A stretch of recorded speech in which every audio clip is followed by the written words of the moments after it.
Muy buenas noches, les damos a todos. En este momento vamos a iniciar nuestro podcast Teológico. Teológico.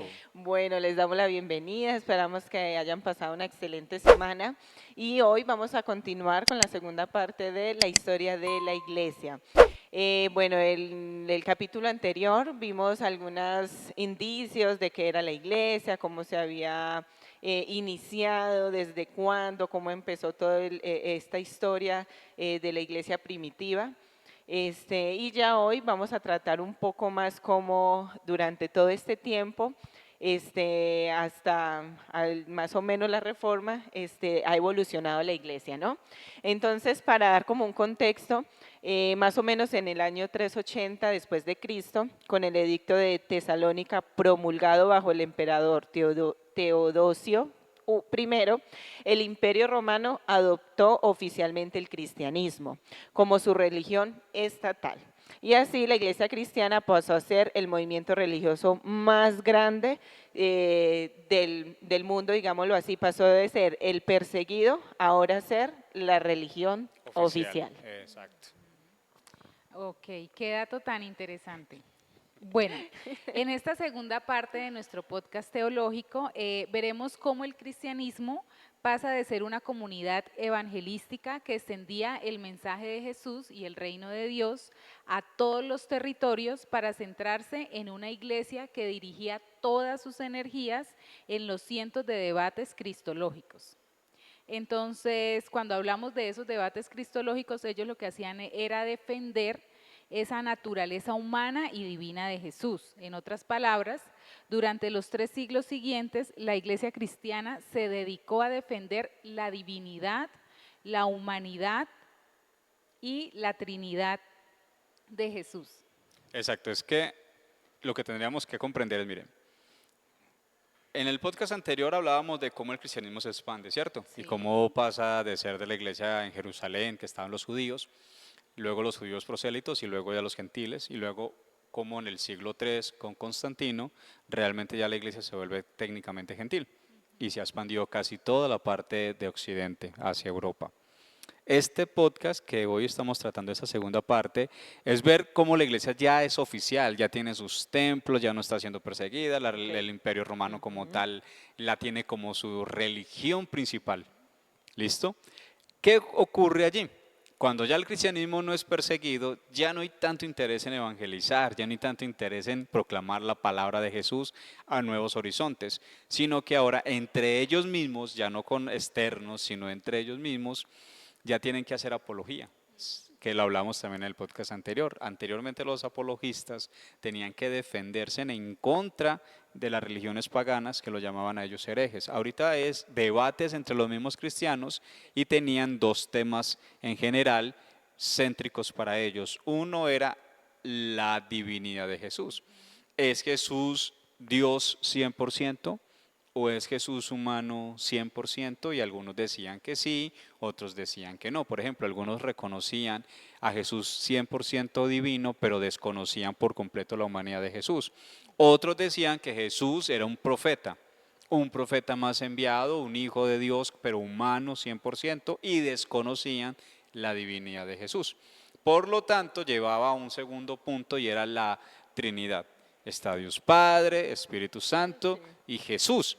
Entonces, si Jesús es 100% humano, pues no puede ser Dios. Y si no es Dios, pues no puede estar parte de la Trinidad.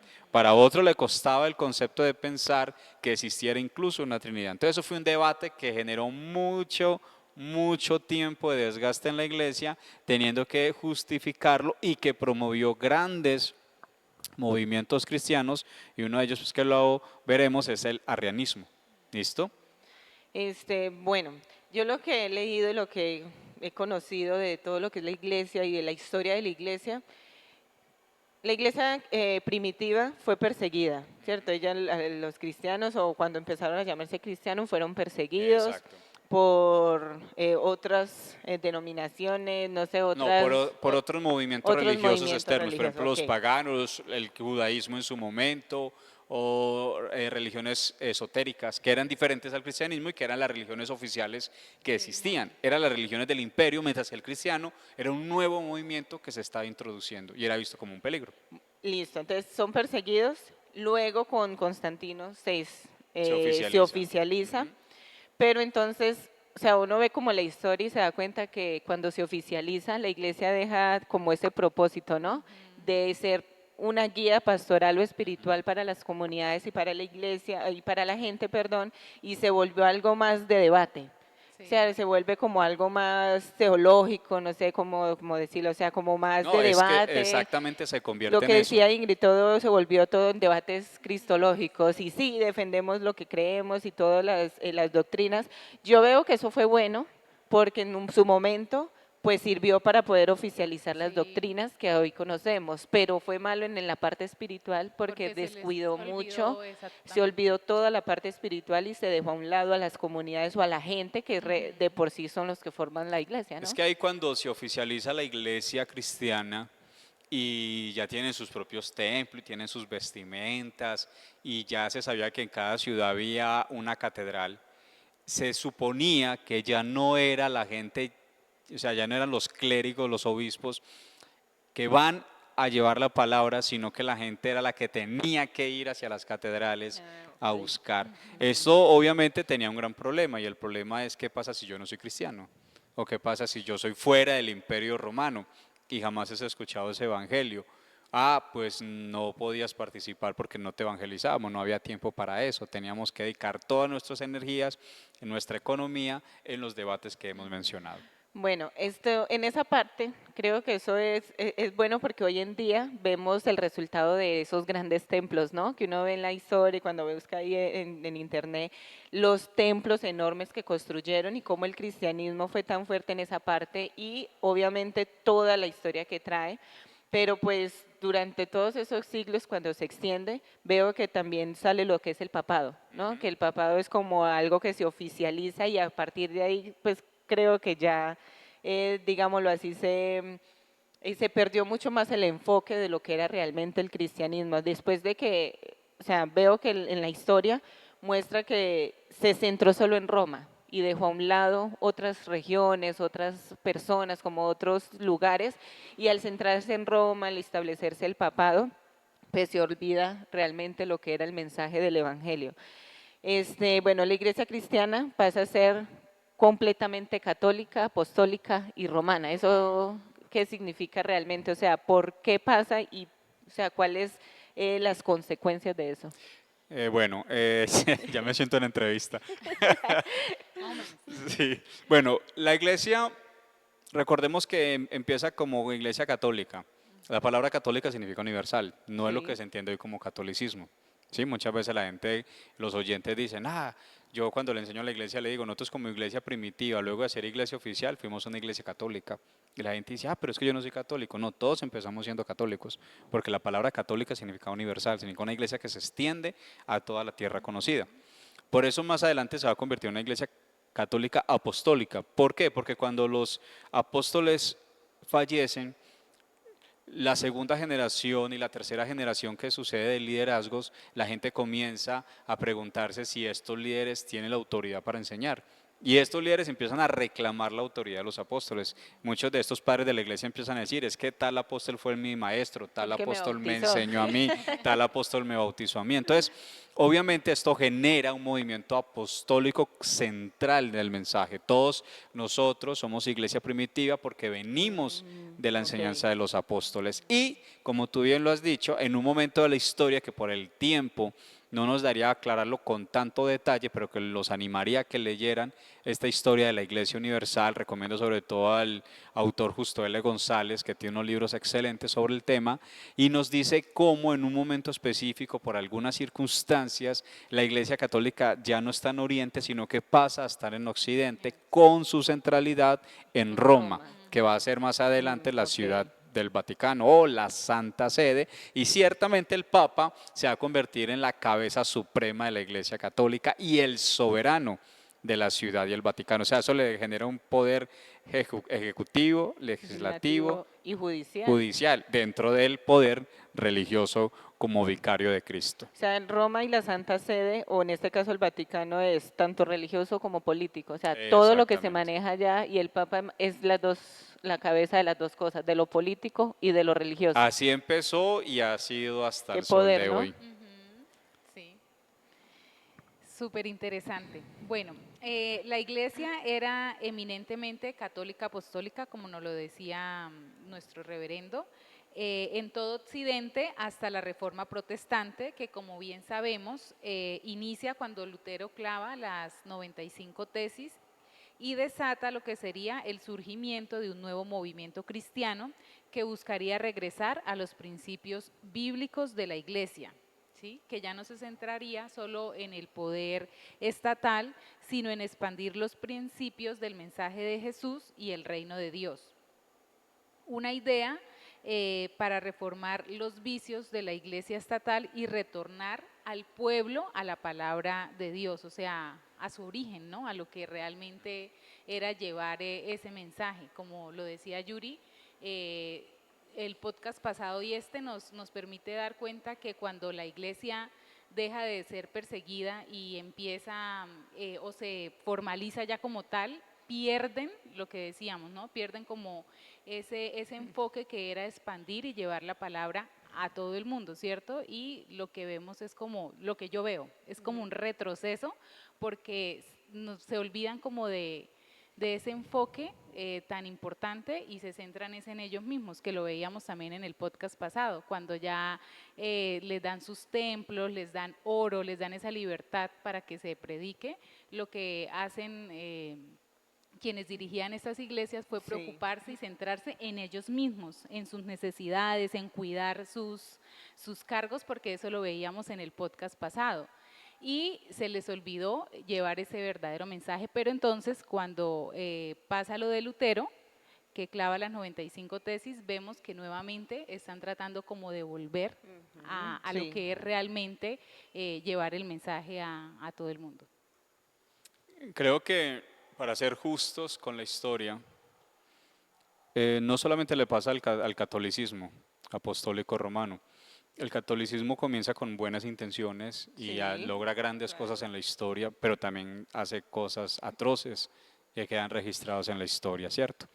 Pero también la reforma protestante inicia, como bien lo ha dicho Ingrid, con un propósito de volver otra vez los principios de la iglesia al Evangelio de Cristo, de retornar otra vez a los elementos básicos de la fe, de que las iglesias vuelvan otra vez a hacer lo fundamental, que es predicar el Evangelio y tener un sistema de gobierno más democrático, más hacia el pueblo. Pero también la reforma protestante comete grandes errores en la historia que no se pueden ocultar y que obviamente manchan este proceso que se lograba y que costó el esfuerzo de muchos grandes personajes, muchos grandes reformadores. Algo que también lamentablemente lo vemos hoy en día, el avivamiento que se vive siglo XIX, siglo XX y que va a generar otro movimiento más carismático, entendiéndose carismático como ese fluir del Espíritu Santo y que generó tanto ese deseo puritano de volver otra vez a los principios de la Biblia.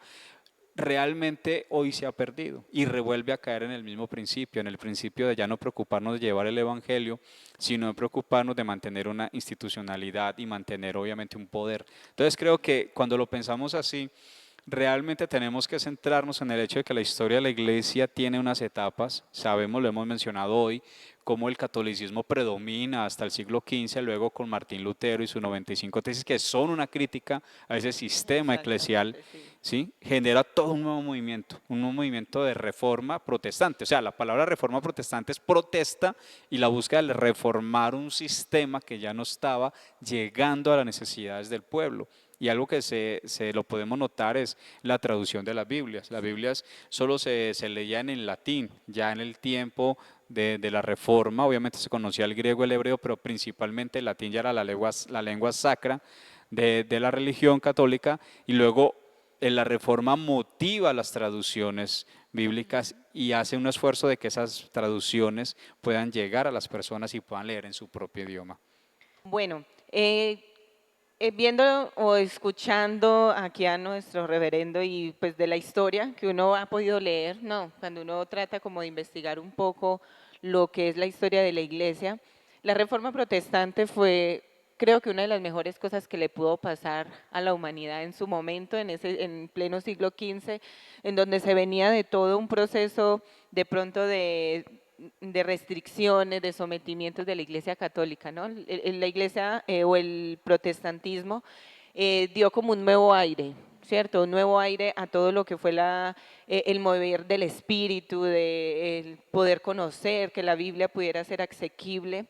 Y para mí considero que fue una de las mejores cosas que pudo haber pasado. Supongo que para muchos hoy en día y de pronto todos los que nos están escuchando piensan de pronto igual, fue una buena oportunidad para que el cristianismo o la fe se volviera a la palabra, ¿no? Al fundamento principal que era la Biblia, la palabra de Dios. Pero pues es una reforma también hecha por humanos, ¿no? Esos humanos que también fallan, que también se equivocan y pues que lamentablemente, digámoslo así, también tuvo sus contrapiés y tuvo sus dificultades, pero creo que ha ayudado al que en el hoy, en el momento en el que estamos, podamos tener esa libertad de pensamiento religioso, esa capacidad de ir y buscar nosotros mismos esa historia, de nosotros mismos ir y acercarnos a la palabra, de nosotros mismos ir y hacernos responsables de nuestros actos y de esa relación con Dios, que fue el propósito que creo que hizo la reforma y que le dio a la comunidad, a las personas, el empoderamiento sobre esa fe y que no fueran otros los que les dirigieran, sino que usted volviera a ese fundamento bíblico, ¿no? Exacto, es que hay que entender que la reforma protestante no solamente es un movimiento religioso, sino que trasciende, ¿sí? En lo Por social, la sí. incidencia que tiene el desarrollo Así social. O es. sea, no solamente se trataba de generar un cambio dentro del sistema eclesial, dentro de la forma de liturgia, dentro de la forma de gobierno eclesial, sino cómo afectaba también el desarrollo social de su época, e incluso cómo lo sigue haciendo el día de hoy. Bueno, eso fue algo importante, sí, al ver que o sea, la reforma permitió que la gente pudiera avanzar más como en la parte de la educación, ¿no? En la parte social, en Sí. saber que no tenía que ser solo a través de la iglesia oficial, poder ir y crear una comunidad o llevar el mensaje del Evangelio de Jesús, ¿no? De sus principios, sino que también cada persona podía ir y hacer un impacto en la comunidad, también fue algo Claro, es que valioso. el solo hecho de que hablemos de reformadores, pero también de reformadoras, Así ¿sí? es, Entonces la también, participación que las claramente, mujeres mujeres. también tuvieron dentro de la historia Exactamente, de la sí. reforma es un paso muy significativo que por lo menos genera un pequeño cambio a un proceso humanista que luego se va a dar a pie, que ya venía caminando pero que va a tomar impulso apoyado en la reforma y que va a generar el regreso y el interés de las personas por el avance tecnológico, por el avance social, por el avance económico, y que eso se lo debemos también a la reforma, y que eso genera un volver a caminar. Es como que la sociedad se hubiese estancado en la Edad Media, como generalmente se conoce, y que luego de esto hay una revolución Sí. y que permite que el mundo pueda nuevamente tomar alas, y eso también se genera en parte a esa incidencia de la reforma Ahora protestante. que menciona lo de las mujeres, o sea, en la parte religiosa, aún hoy hay mucha gente que está en contravía de eso, ¿no? O sea, que le cuesta creer que Dios llama a mujeres para ser pastoras, para ser reverendas, para ser ministras, para que tengan iglesias, aún se conocen o aún hay como esa dificultad de pronto de entender que Dios llama a las mujeres a ser lideresas de iglesias, a tener mega iglesias también, y que no solamente es un don dado a los hombres, sino también a las mujeres, y que la reforma, me gustó mucho ese aporte de reverendo, que las mujeres tienen también esas capacidades para dirigir comunidades, para predicar y llevar el evangelio, y que Dios también usa a las mujeres para cambiar vidas y transformar vidas a través de su palabra. Entonces la reforma aportó muchísimo en esa parte a nosotras como mujeres, así que mujeres que nos escuchan, aprovechen y si tienen ese talento, ese ministerio, ese don de Dios para enseñar, para predicar, adelante, que Dios está ahí respaldando eso. Así es. Bueno, la verdad, qué tema tan interesante. Creo que a veces se nos olvida lo que es realmente la historia de la iglesia, ¿no? A veces vamos solo a una iglesia y hacemos parte de ella, pero se nos olvida investigar un poco lo que Yuri nos decía. Así Podemos es. buscar fuentes, libros, bueno, la palabra de Dios, pero también podemos entrar a esos buscadores, buscar artículos que realmente nos aporten sobre esa historia que estamos viendo hoy por todas las etapas por las que pasó y a Dios gracias por esta reforma en su momento, ¿cierto? Entonces, pues ya hemos llegado al final de este capítulo. Esperamos que haya sido de bendición para cada uno de ustedes y pues recordemos que a partir del movimiento se logró que la Iglesia Católica realizara una reforma dentro de sus prácticas internas. También, como nos decía el reverendo, se tradujo la Biblia, permitiendo de esta manera que más personas pudieran leerla e interpretarla. Entonces, grandes beneficios. El movimiento también consiguió que diversos grupos religiosos pudieran inaugurar instituciones educativas y entre los protestantes la misión fue educar para la construcción de paz.